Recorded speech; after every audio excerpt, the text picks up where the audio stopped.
무엇일까? 가나안 땅으로 도착했을 때 직면한 문제에 대해서 이야기를 했습니다. 문제를 직면할 때에 우리에게도 문제가 있죠. 여러 가지 문제들이 있고 우리 공동체나 가족이나 여러 가지 교회나 여러 가지 모임에서 심각한 잘못이라든지 문제가 생겼을 때에 그것도 내가 신뢰하고 존경하거나 아니면 나랑 아주 친한 사람, 친하게 지냈던 사람들이 이런 일을 벌이게 되면 뭔가 문제적인 행동을 한다거나 범죄를 저지르게 되면 여러분은 어떻게 대응을 하실까요? 어떻게 대응을 하고 어떤 마음이 들까요? 아무리 존경하고 친한 사람이라도 잘못은 잘못이니 그가 회개하고 행동을 고치도록 권면하고 그의 잘못이 징계를 받을 정도로 심각하다면 그의 행동에 책임을 지게 만들까요? 아니면 다른 사람의 잘못을 들추고 징계하는 것은 공동체에게 덕이 안 되니 그냥 허물을 덮는 것이 덕스러운 것이라며 그냥 덮거나 아니면 오히려 사람이 살다 보면 그럴 수도 있지 라고 하면서 오히려 잘못한 사람을 두둔하거나 옹호하는 입장인가요? 아마 대부분의 사람은 한 가지 태도를 보이기보다는 잘못한 사람의 친분과의 친분이나 존경하는 정도에 따라서 다른 태도를 보이는 것이 일반적일 겁니다. 나랑 거리가 좀 있거나 나랑 사이가 좀 안 좋은 사람이 잘못을 했다라고 하면 엄격하게 처벌을 해야 돼. 원칙에 따라서 엄격하게 처벌하는 것이 맞습니다. 그것이 하나님의 정의를 지키고 은혜를 세우는 것입니다라고 이야기를 할 것입니다.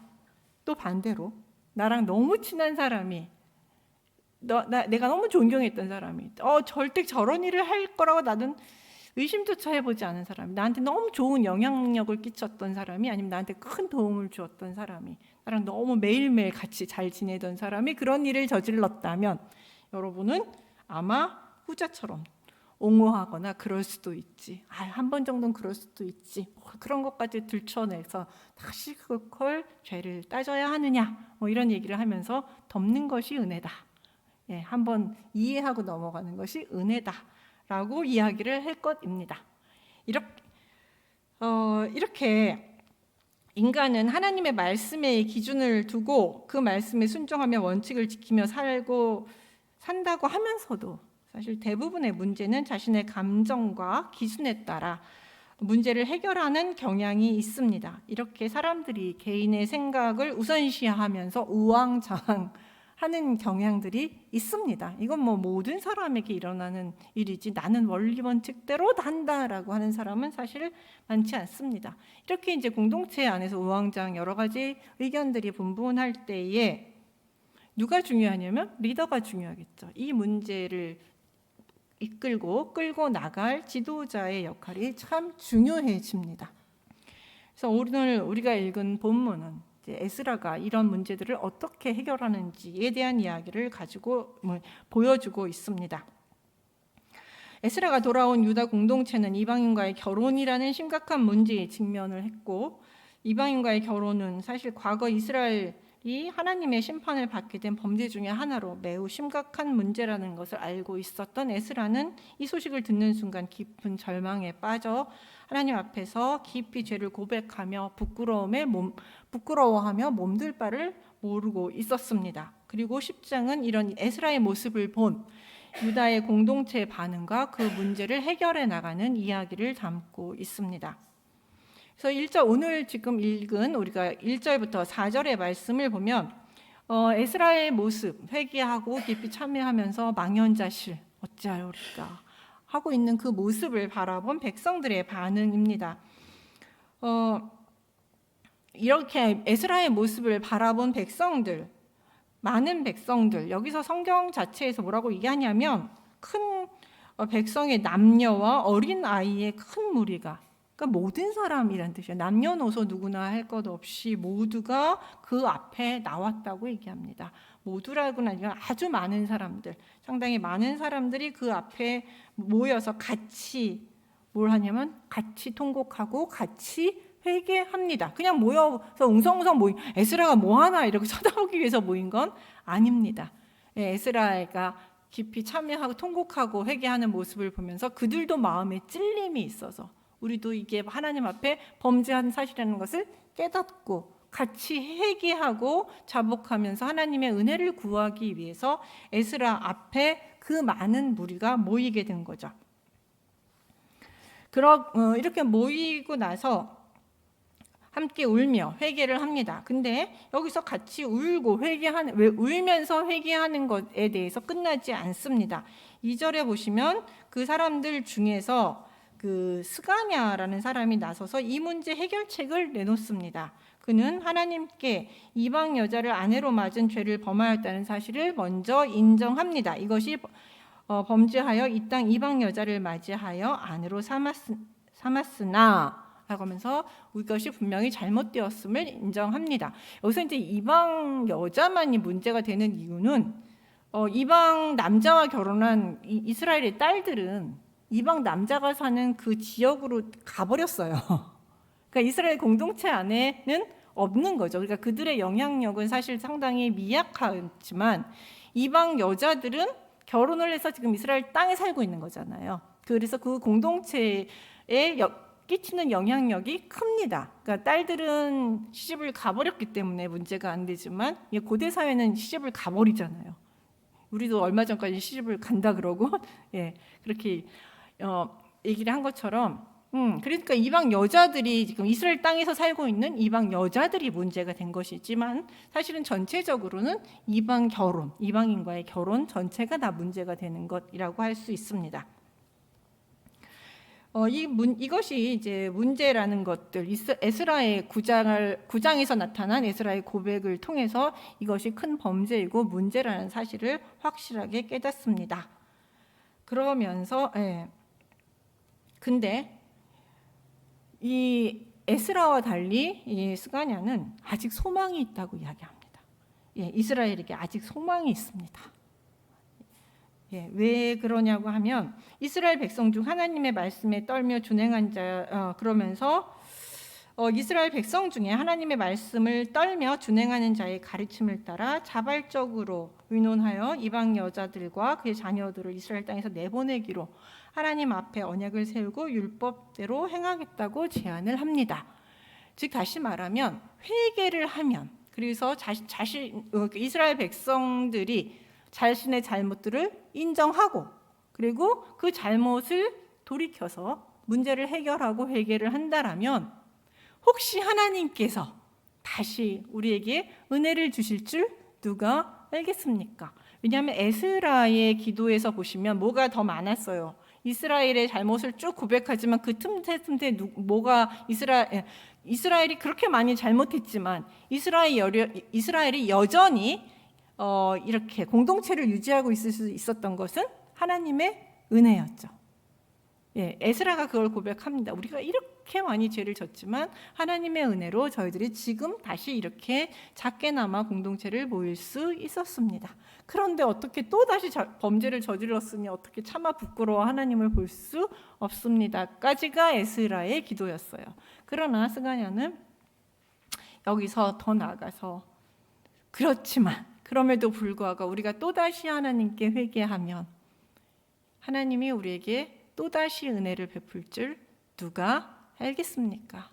하나님은 그런 은혜가 많으신 분이십니다. 아침에 룻기에 나타난 헤세드라는 말 들으셨죠? 룻과 나오미가 서로 간에 베풀었던 헤세드. 그 헤세드의 결정판이 누구냐면 하나님이시죠. 그 헤세드, 그러니까 룻과 나오미가 보여준 헤세드, 그 다음에 룻기에서 나중에 보아스가 보여준 헤세드, 이 모든 헤세드를 가장 잘 보여주는 분이 하나님이십니다. 즉 하나님의 은혜에 기대어 우리가 다시 한번 희망을 가져볼 수 있지 않겠습니까?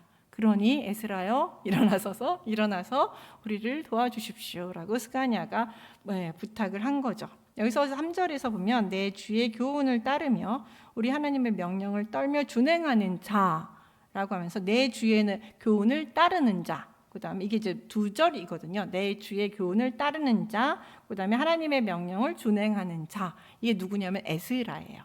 에스라. 하나님의 명령을 따르는 자가는 떨며 따르는 자, 정말 철저히 따르기 위해서 애쓰는 자, 이걸 보면 에스라는 모든 공동체에게 그런 평판을 받고 있습니다. 이미 그런 리더라는 것을 인정받고 있었던 것이죠.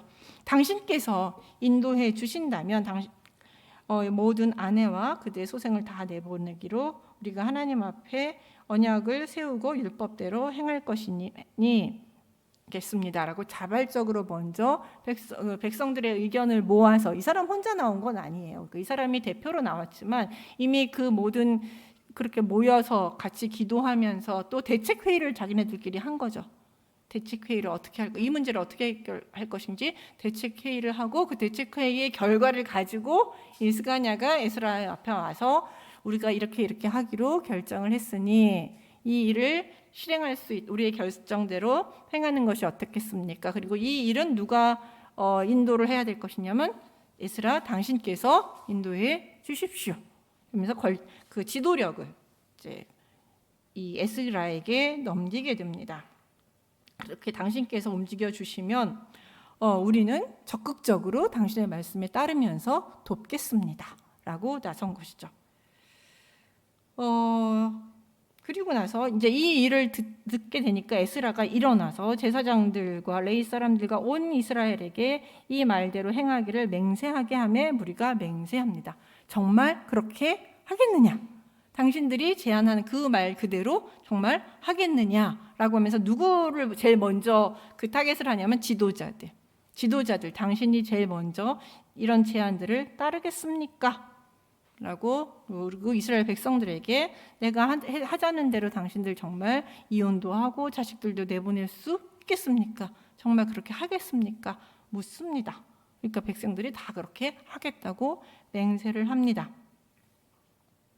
이렇게 해서 그런 약속을 들은 에스라는 하나님의 성전 안에서 일어나 엘리야십의 아들 여호야난의 방으로 들어가니라. 그가 들어가서 사로잡혔던 자들의 죄를 근심하여 음식도 먹지 아니하며 물도 마시지 아니하더니 라고 하면서 그 제안을 듣고 맹세를 들은 다음에 이 일을 어떻게 처리할 것인가, 또다시 뭐예요? 금식기도합니다.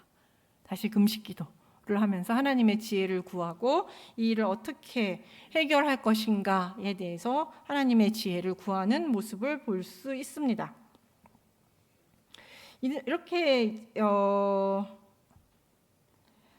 이제 자발적으로 백성들이 움직였기 때문에 이 문제는 해결이 됩니다. 만약에 백성들이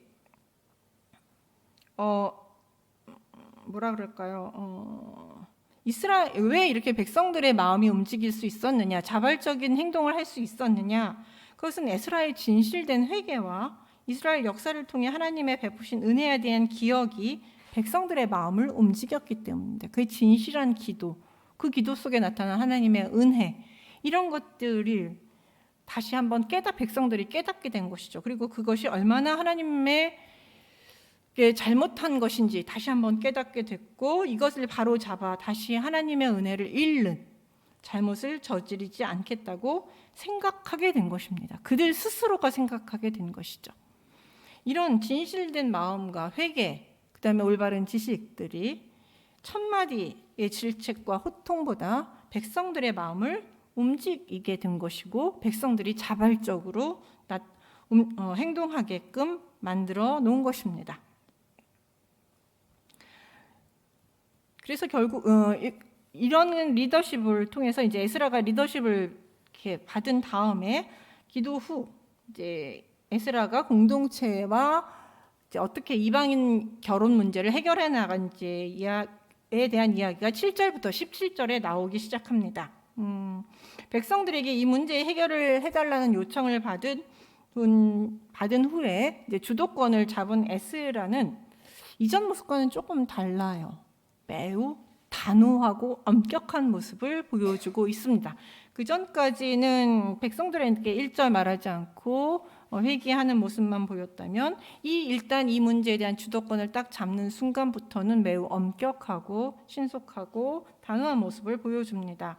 그래서 맹세한 후에 에스라는 백성들과 장로들의 공문을 통해서 이스라엘 백성들에게 예루살렘으로 모이라고 공표하는데요. 그것도 3일 만에 단 3일 만에, 물론 이제 예루살렘으로 유다 지역이 그렇게 넓지 않기 때문에 3일 만에 올 수 있는 거리입니다. 그러니까 무리는 아니에요. 그렇지만 만약에 3일 만에 오지 않는다는 것은 자기가 올 의사가 없다라는, 그러니까 3일이면 충분히 올 수 있는 거리이기 때문에 3일 만에 오지 않는다는 것은 이 모임에 참여할 의사가 없는 것으로 간주를 하겠다는 것으로 재산을 몰수하겠다. 안 오면 재산을 몰수하고 이스라엘 공동체에서 이제 퇴출시키겠다. 이렇게 이야기를 합니다. 아주 무서운 재산 몰수와 공동체 퇴출이라 그러면은 삶의 기반이 없어지는 거잖아요. 우리 이스라엘에서 더 이상 할 수 없다라고 하면서 매우 엄격한 그 기준을 세우게 됩니다. 이런 공표를 통해서 사실 이 일이, 그러니까 그리고 처벌 조항까지 붙어 있는 이 공표를 통해서 이 문제가 얼마나 심각한 문제인지, 그리고 얼마나 급박하게 처리해야 될 문제인지를 분명하게 알려주고 있습니다. 이 땅에서, 왜냐하면 이 문제를 해결하지 못하면 이 땅에서 쫓겨나는 거는 또다시 쫓겨날 수도 있는, 그래서 생존 자체가 위태한 일이라고 생각했기 때문에 그렇습니다. 이런 공표를 듣고 유다와 베냐민의 모든 사람들은 결국 예루살렘에 모였습니다. 근데 그 분위기가 참 뭐라고 얘기하냐면, 그 9절 보시면 유다와 베냐민 모든 사람들이 3일 내에 예루살렘에 모이니 때는 9째 달 20일이라 무리가 하나님 성전 앞 광장에 앉아서 이 일과 큰 비 때문에 떨고 있더니, 이때가 모였을 때가 9째 달이에요. 근데 9째 달이면 지금 우리로 치면 12월이거든요. 12월인데 이제 이 고대 근동 지역은 건기, 그러니까 뭐라 그럴까요? 이렇게 저희처럼 12월도 이렇게 춥지는 않아요. 근데 늦가을 정도라고 보시면 됩니다. 그래서 본래는 우기는 아니고 건기여서 비는 잘 안 오는데 이날이 비가 왔습니다. 비가 왔고 기온은 가을에 한 5도에서 12도 정도 되는 날씨.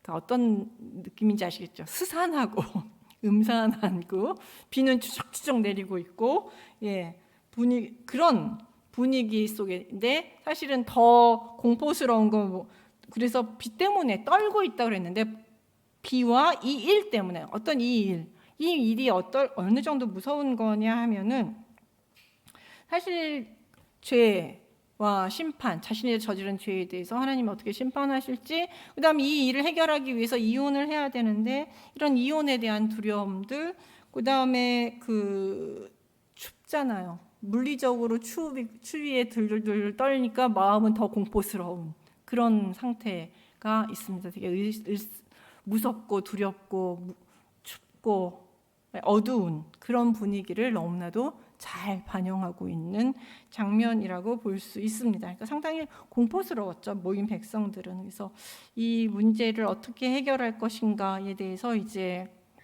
해결하기 위해서 모였지만 그 분위기는 사뭇 무섭고 암울음산했습니다. 우리가 모든 문제를 해결하는데 항상 좋지는 않죠. 모든 문제를 해결하기 위해서 모였을 때의 분위기는 항상 어둡습니다. 쉽지 않습니다. 그 무게를 우리가 감당하기 쉽지 않을 정도로 그렇게 무거운 어두운 그런 분위기를 여기서도 잘 보여주고 있습니다.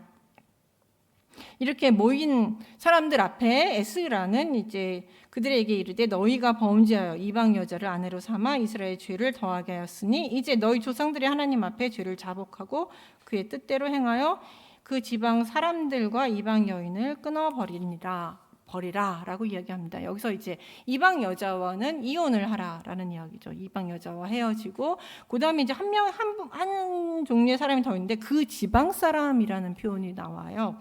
근데 그 지방 사람이라는 것은 누구냐 하면, 그래서 이제 암하 아레츠라고 하는데, 이 사람들은 그 이스라엘 백성들이 포로로 귀환하기 전에 이미 가나안 땅에서 살고 있는 사람들이에요. 그러니까 즉 다시 말하면 이 사람들은 이방 민족이죠. 이 사람들도 그 땅에서 살고 있는 사람들. 근데 아마 이 사람들과도 꽤 많이 결혼하고 교류를 하고 계약을 맺으면서 살고 있었던 것 같아요. 그러면서 이 사람들과 사는 게 뭐가 문제냐? 이 사람들의 항상 이방 여자와의 결혼, 이방인과의 결혼, 이방인과의 계약이 문제가 되는 것은 그 사람의 종교를 같이 받아들이기 때문에 문제가 된다고 얘기를 했죠. 그 사람들의 종교, 그다음에 그들의 신앙, 그들의 생활 방식, 문화 이런 것들을 다 같이 받아들이는 거기 때문에 문제가 된 것입니다. 그래서 에스라는 이방 여자와의 결혼과 그다음에 그 지방 사람들과의 관계를 다 끊어버리라고 이야기를 요구를 하고 있고, 모든 회중은 그 소리를 듣고 모두 그렇게 하겠다고 큰 소리로 대답을 합니다. 당신이 말씀하신 대로 우리가 마땅히 행할 것이다 라고 약속을 합니다. 이렇게 이제 그 에스라가 너는 명령했고 원칙을 세웠고 그 다음에 이제 백성들이 그 원칙에 따르겠다고 약속을 합니다. 근데 그날 날씨가 어때요? 비가 많이 오고, 백성들은 많이 모였고, 그래서 그날 당장 이 일을 처리할 수 있는 것은 아닙니다. 여기서 보시면 그날 백성이 많고 또 큰 비가 내리는 때니 능히 밖에 서지 못할 것이요, 우리가 이 일로 크게 범죄였은지 이게 하루 이틀로 해결될 일은 아닌 것 같습니다 라고 하면서 이제 백성의 지도자들의 몇몇이 이 문제는 우리가 좀 시간을 갖고 조사를 하고, 그래서 조사를 해서 차근차근 해결해야 될 것 같습니다. 좀 시간이 필요할 것 같습니다 라고 이제 제안을 하는 것이죠. 14절에 그 얘기가 나오죠. 이렇게 해서 그러니까 보내서 조사를 하고 이 문제를 해결합시다 라고 이야기를 했죠. 근데 이렇게 차근차근 조사하자라고 얘기했는데 반대하는 사람들도 있었습니다. 여기서 보시면 15절에 오직 하사랴 요나단과 디과의 아들 야스야가 일어나 그 일을 반대하고 무슬람과 레위 사람 삽보네가 그들을 돕더라. 그래서 이제 여기서 반대하는 사람들의 얘기가 나오는데, 요걸 반대하는 사람은 그 에스라의 대원칙을 반대하는 것도 아니고요. 반대하는 건 아니고, 그러니까 뭘 반대하는 거냐면 이렇게 세부 지침.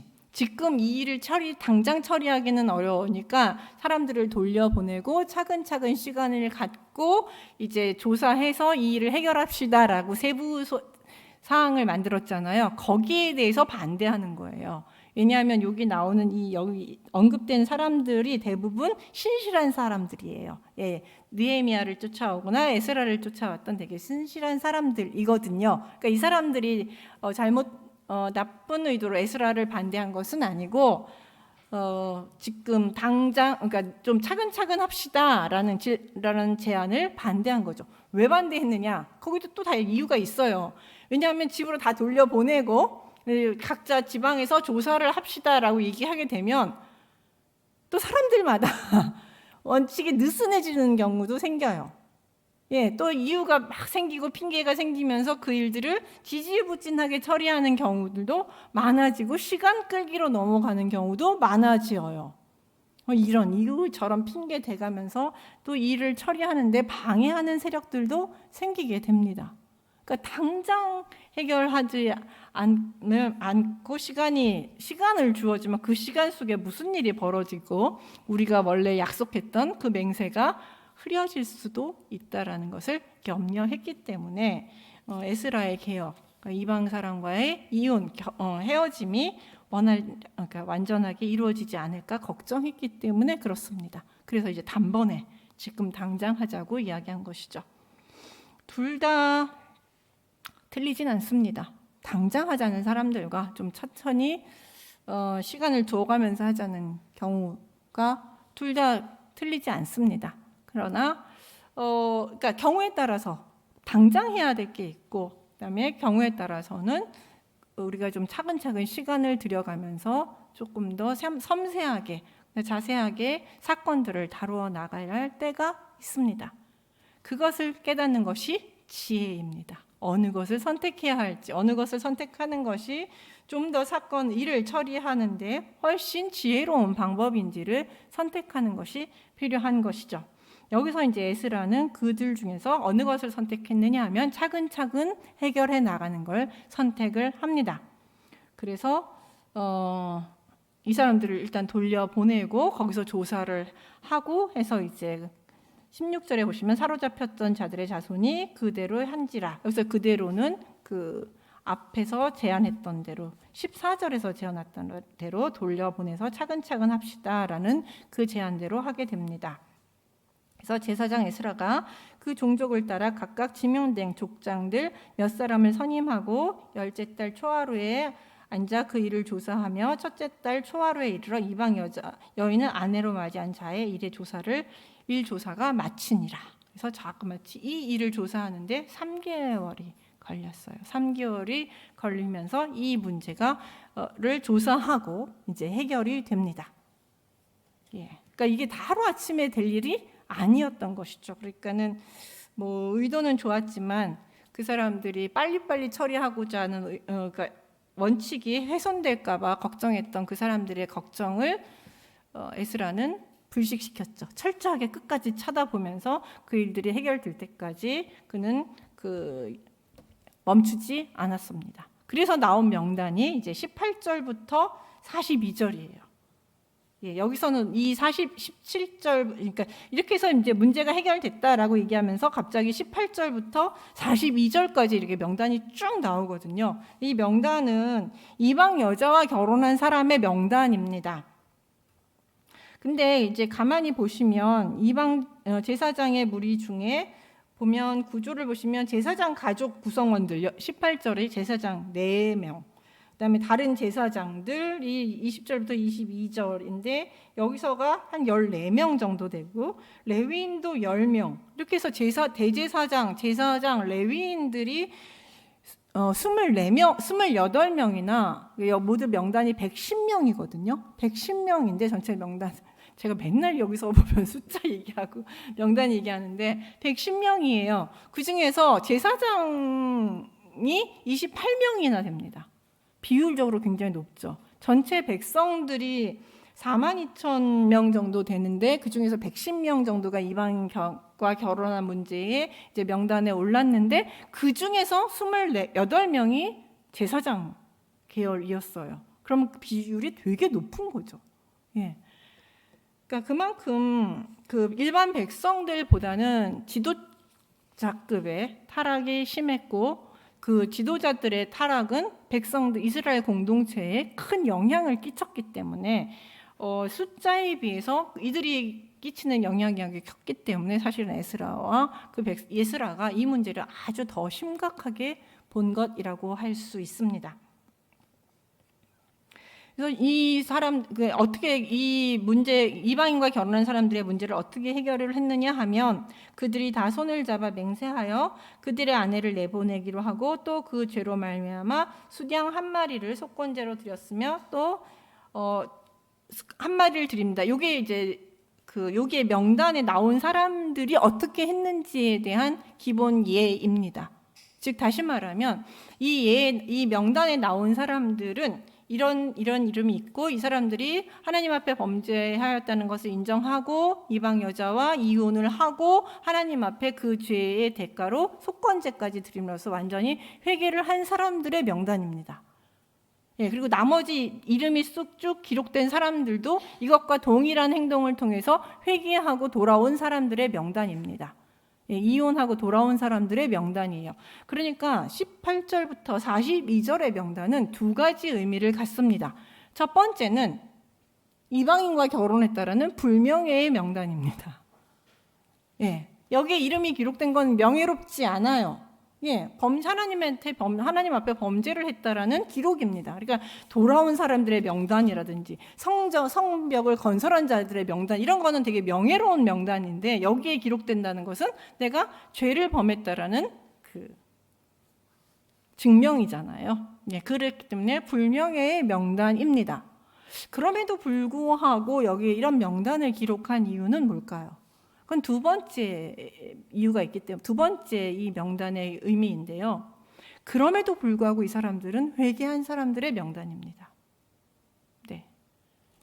여기에 기록되어 있는 것은 그래도 내가 잘못했다고 인정하고 내가 내 생사를 도려내는 아픔을 겪더라도 내가 사랑하는 아내와 내 사랑하는 자식을 다시 보지 못하는 한이 있더라도 내가 잘못한 것을 회개하고 하나님 앞에 돌아온 사람들의 명단입니다. 그렇기 때문에 이것이 불명예의 명단이지만 그러나 회개한 자들의 명단이라는 것이죠. 사실 이 사람만 있었을까요? 여긴 기록되지 않았지만 더 많은 사람들이 이방인과 결혼했을 것 같습니다. 이 사람들 정도가 아니니까 사실 더 문제가 심각하다고 이야기를 했었겠죠. 하지만 3개월의 시간 속에서 3개월이라는 시간은 어떤 시간이라고 볼 수 있느냐 하면 내가 어떤 선택을 할 것인가를 고민하는 시간입니다. 그들에게 시간을 줬어요. 3개월 동안 회개하고 자신의 이 문제를 하나님 앞에 회개하고 다시 죄 범죄한 것을 돌이켜서 하나님 앞에 돌아올 것인가, 아니면 지금처럼 그대로 갈 것인가. 상당히 이거는 쉽지 않은 문제예요. 사실 결혼을 깨는 문제는 그렇게 쉬운 문제는 아닙니다. 꽤 어려운 문제예요. 그럼에도 불구하고 나의 피와 살을 나눈 내 아내와 자식을 이별해야 하는 그런 결정을 내리는 기간이 3개월이었던 거죠. 그리고 이 사람들은 이렇게 하나님 앞으로 돌아온 사람들이라고 할 수 있습니다. 과연 우리는 이런 결정을 과연 내릴 수 있을지 사실은 저도 자신이 없습니다. 그래서 쉽지 않은 결정을 내렸다라고 할 수 있습니다. 이렇게 이제 그러니까 이방인과 결혼했지만 회개하지 못한 사람들은 이 명단에도 기록되지 못한 것이죠. 그렇기 때문에 이 명단은 되게 소중한 회개자의 명단이기도 합니다. 이제 이 예스라 본문은 사실 쉬운 본문이 아니에요. 우리 성경을 해석할 때 있어서 가장 어려운 본문 중에 하나라고 얘기합니다. 왜냐하면 이 본문이 이혼을 그대로 얘기하고 있잖아요. 이것도 강제 이혼. 이야기하고 있기 때문에 이거를 이제 현대적으로 그대로 적용시킬 수는 없습니다. 왜냐하면 신약 시대로 넘어가면 예수님께서는 음행한 연고로는 이혼하지 말라고 했고, 결혼에 대한 어떤 하고, 사도 바울도 안 믿는 자와 이혼하려면 할 수도 있겠지만 가능하면 이혼하지 말아라, 그렇게 하는 것이 덕대다라고 이야기하고 있습니다. 그래서 이 문제를 우리가 단순히 이혼의 문제로 보는 것은 어렵습니다. 이 문제는 에스라 시대에만 국한된 아주 극단적인 사실 하나의 역사적 사건이라고 보시면 됩니다. 모든 시대에 적용될 수 있는 원칙이 아니라 에스라 시대에 에스라 시대에만 특수하게 일어났던 하나의 사건이라고 보실 수 있습니다. 왜 그러느냐 하면 에스라의 공동체, 에스라가 살던 이스라엘 공동체는 지금 막 포로에서 돌아온 지 얼마 안 돼서 만들어진 공동체이고, 이스라엘 전체 숫자가 아직 많지 않습니다. 4만 명 정도 되는 얼마 많지 않은, 그리고 외부의 공격을 아직도 계속 받고 있는, 느헤미야가 와서 성벽을 짓기 전까지도 계속 외침을 받고 있고 주변의 영향을 상당히 많이 받고 있는 아주 연약한 공동체입니다. 그렇기 때문에 이 연약한 공동체가 자신의 하나님에 대한 신앙의 정체성을 지켜나가기가 그렇게 쉽지 않습니다.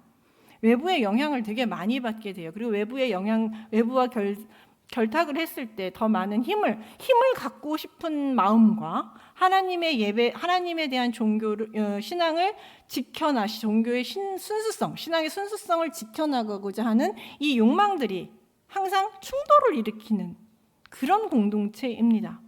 순수성을 지키자니, 그래서 우리끼리만 살자니 우린 너무 힘이 없고, 우리가 힘을 좀 갖자니 하나님에 대한 신앙이 약화될까 염려되고 하는 그런 시점에 있는 공동체입니다. 그럴 때 에스라는 뭐라고 얘기하냐면, 힘보다 뭐가 중요하다? 하나님에 대한 순수성, 신앙의 순수성을 더 지키는 것이 중요하다고 원칙을 세웠고, 그 원칙에 훼손되는 이방인과의 결혼에 대해서 지금 이렇게 극단적인 조치를 한 거입니다. 그렇지 않으면 이스라엘 공동체, 이 연약한 공동체, 지금 막 다시 만들어진 공동체가 다시 와해되고 이방인 그러니까 종교가 혼합주의로 다시 흘러갈 수 있는 상황이 되기 때문에 이런 극단적인 결정을 내린 것이죠. 그러니까 모든 교회가 지금 모든 시대에 이것을 적용할 필요는 없습니다. 그러나 하나의 원칙은 우리에게 보여주긴 합니다. 공동체가 연약할수록 우리는 원칙을 지켜야 합니다. 공동체가 작을수록 우리는 신앙의 원칙을 지키면서 살아가야 합니다.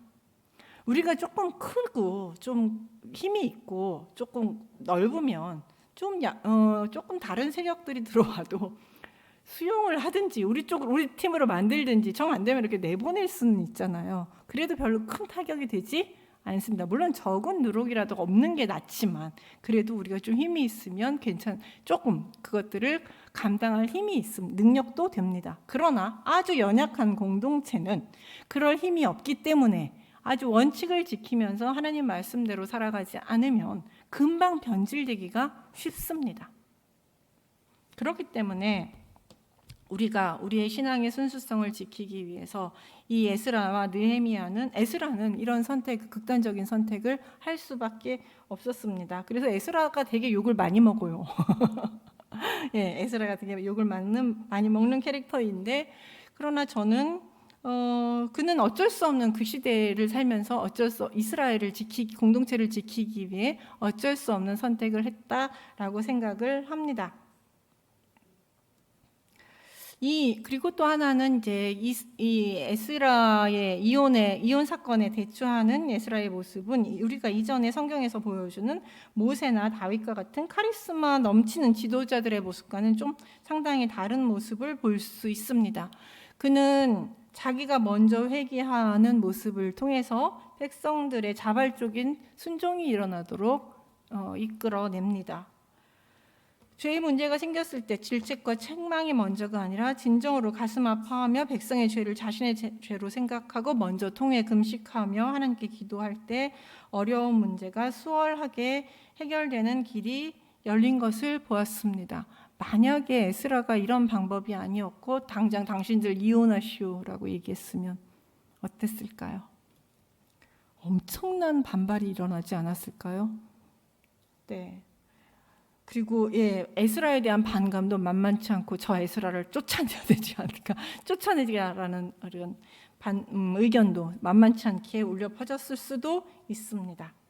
하지만 에스라는 강요가 아닌 회개를 통해서 그들의 자발적으로 죄를 깨닫게 만들었고 스스로 문제를 해결할 수 있도록 성숙된 모습을 보일 수 있도록 그 길을 만들어 주었습니다. 스스로 해결할 수 있는 길을 만들어 주었습니다. 그는 단호한 원칙을 가졌지만 백성들의 자발성을 이끌어내는 부드러우며 솔선수범하는 리더십을 가진 인물이라고 볼 수 있습니다. 그리고 이런 리더십에 순종하며 생사를 도려내는 이혼의 아픔을 감당하며 하나님께 돌아온 백성이 있었기 때문에 에스라가 이렇게 한다고 해서 다 잘 되진 않아요. 이것에 순종하는 백성이 있었기 때문에 이런 개혁이 일어날 수 있었습니다. 리더십이 뛰어나도 나의 욕망과 이익과 감정을 억누르고 죄를 버리려는 노력과 아픔이 없었다면 공동체의 개혁은 일어나지 않았습니다. 그러므로 좋은 지도자의 지도를 따를 지혜롭고 부드러운 마음이 우리들에게 필요합니다. 그러므로 새로 오실 목사님과 앞으로 우리 하나님의 일을 잘할 수 있는 지혜롭고 부드러운 마음을 달라고, 그래서 우리 교회가 새롭게 변화될 수 있게 해달라고 우리는 기도해야 할 것이라고 생각합니다. 기도하겠습니다. 하나님 아버지 감사합니다. 저희들이